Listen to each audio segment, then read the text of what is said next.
Swastiastu, salam rahayu. Tetap ditaruh pingi channel Bali, Jero Gede Gimal.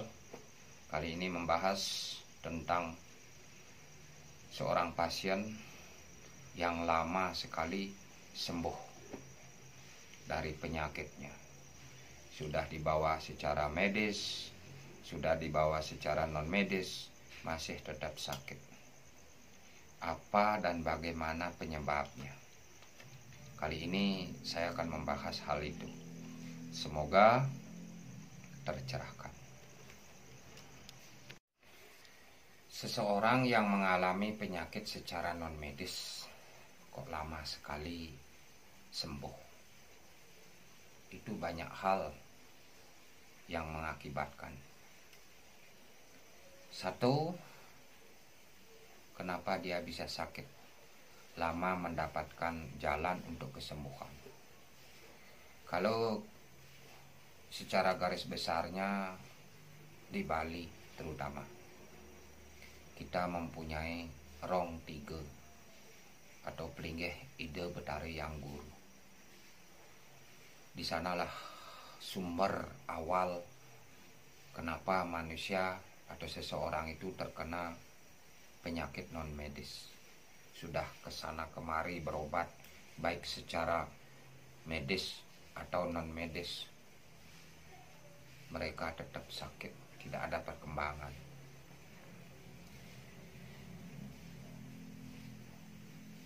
Hak dan kewajiban itu terutama. Entah dia malas memohon kepada beliau menjalankan kewajibannya, entah dia mempunyai kesalahan yang luar biasa, masih tetap menjalani hukuman, sehingga kemanapun berobat masih tetap sakit. Itu pun semua kehendak dari beliau sebagai pekiling. Nah, setelah mereka sudah menjalani kewajiban tersebut, tetap juga masih sakit. Ini yang menjadi pertanyaan yang sangat luar biasa. Dua hal yang mengakibatkan seperti begitu. Satu, bisa seseorang yang sakit itu berobat, dia meboyo, atau salah satu keluarganya meboyo. Yang kedua, seorang yang sakit, kalau di Bali bahasanya celemontosan, tidak minta izin dulu kepada penunggun karang yang betara guru. Di sana dulu minta izin ratu yang betara guru. Di tiang jagi ke sana berobat, sarengin di tiang. Nah, dalam bahasa Indonesia begini, ratu yang betara guru, saya mau ke sana berobat, semoga ratu betara atau ide nyarengin di tiang, mengikuti biar mendapatkan kesembuhan. Nah, terkadang ini yang ditinggalkan ini. Makanya kemana-mana itu berobat tidak akan sembuh-sembuh.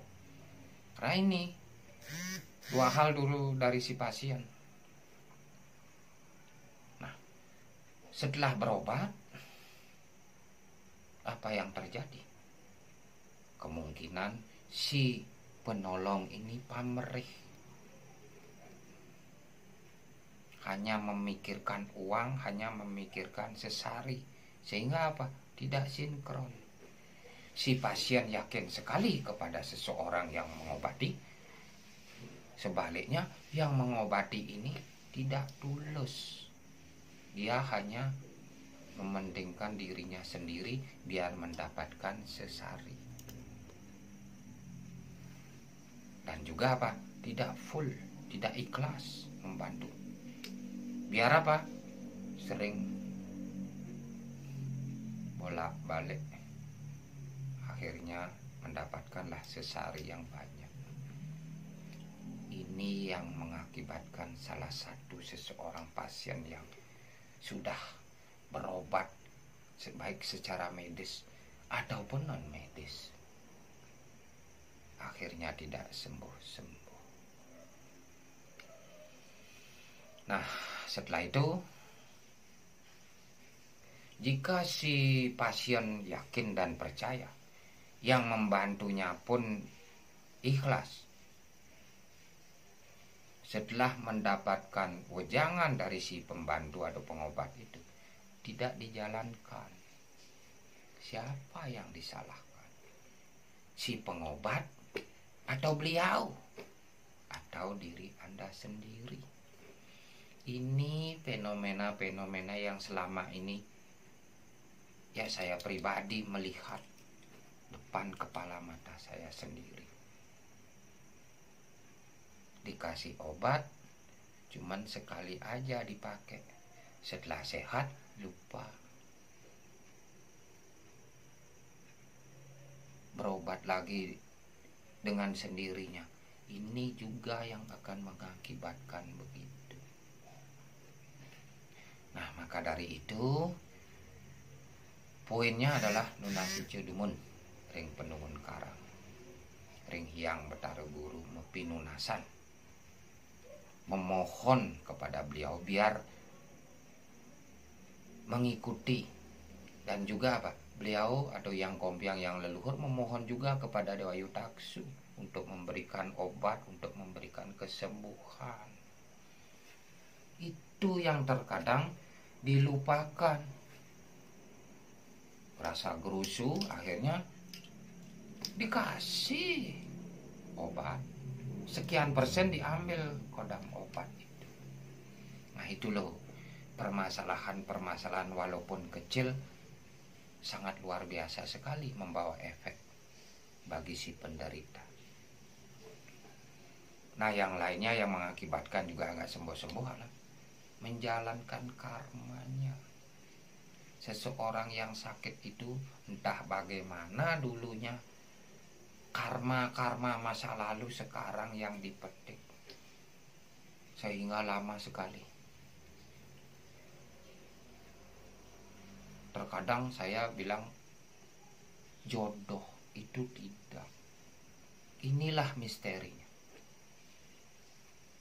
Semoga saya jodoh berobat di sini. Semoga saya jodoh berobat di sana. Bukan jodoh. Jika si pembantu ikhlas, tulus, si penderita juga tulus dengan melalui step by step itu, beliau akan memberikan suatu sinar kesembuhan. Kalau menurut saya, bukan saya yang menyembuhkan, dirinya sendiri melalui permohonan kepada leluhurnya, dan leluhurnya mengikutinya di tempat yang berobat, dan juga memohon juga beliau untuk kesembuhan anak cucunya yang sakit. Akhirnya apa? Sehat. Bukan jodoh. Dimanapun kalau orang yang sudah menjalankan penengan yang tulus dan ikhlas itu berusaha untuk memohonkan kepada beliau, pada Dewa Yutaksu, biar diberikan energi-energi yang luar biasa di dalam sebuah obat itu untuk mengobati si pasien. Nah, itulah kejadian yang sering saya alami, sering saya lihat dengan mata kepala saya sendiri.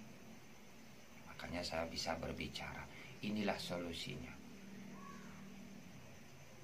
Inilah kekurangan. Sehingga apa?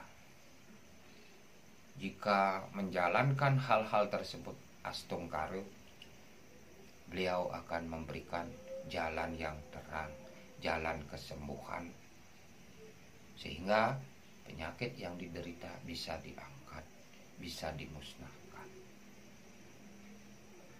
Inggih kirang langkung wantahasa punike pemahbah rainan mangkin. Semoga bisa tercerahkan. Ini sebagai edukasi untuk menambah wawasan, dalam istilahnya metimbang wirase, saling mengisi, sehingga hal-hal yang tidak kita ketahui, akhirnya kita tahu, oh begini, oh begini. Inge sinap titiang untuk para masanti. Santi santi santi.